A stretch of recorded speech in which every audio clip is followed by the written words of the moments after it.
بسم اللہ الرحمن الرحیم۔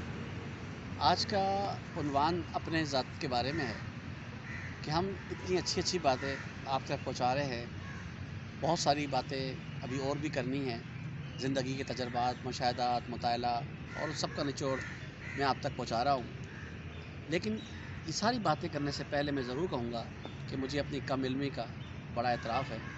میں ایک عاجز اور انکساری سے بھرا شخص ہوں، مجھے اتنا نہیں جانتا ہوں۔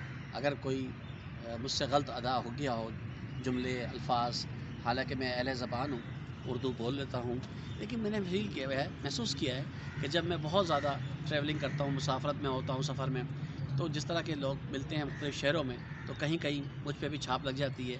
تو اگر کوئی غلطی ہو گئی ہو تو معذرت خواہ ہوں اس حوالے سے، کیونکہ کوشش تو میں کر رہا ہوں کہ کافی حد تک خود کو نکھارا جائے اور آپ تک ایک اچھی سے اچھی بات پہنچائی جائے، اور لازمی نہیں ہے کہ جو چیز میں بتا رہا ہوں وہ میرے اندر موجود بھی ہو۔ اچھی بات ہے، آپ اس کو اڈاپٹ کیجئے، اگر آپ کو اچھی نہ لگے تو آپ اس کو اگنور کر دیجئے، لیکن لازمی ہے کہ آپ اس کو سمجھیں اور آگے شیئر بھی کریں، تاکہ جن لوگوں تک یہ نہ پہنچے۔ ہم نے اکثر یہ دیکھا ہے بہت سے لوگوں میں کہ وہ جانتے ہیں، کسی سے پیار کرتے ہیں، کوئی ان کا آئیڈیل ہے، کوئی ان کا ماڈل ہے، ٹی وی کا اداکار ہے، یا کوئی سمجھ لیجئے کہ کوئی کھلاڑی ہے یا کوئی سیاستدان ہے۔ جب وہ اس کو لائک کرتے ہیں، پسند کرتے ہیں، تو اس کی نجی زندگی میں بھی اس کو چیک کرتے ہیں، جبکہ ہوتا یہ چاہیے کہ جو شخص کا میجر شعبہ ہے، جس کے لیے وہ مشہور ہوا ہے، جس کا وہ پروفیشنل ہے، آپ کو اس میں دیکھنا چاہیے۔ باقی نجی لائف میں ہم سب ایک جیسے ہیں، ہم تمام کی ضروریات، واجبات،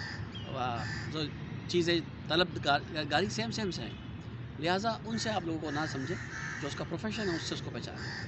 امید ہے آپ کو میری چھوٹی سی کاوش جو میں دے رہا ہوں بزم آکاش پہ پسند آئے گی۔ مظفر آکاش، الامرحال، لاہور۔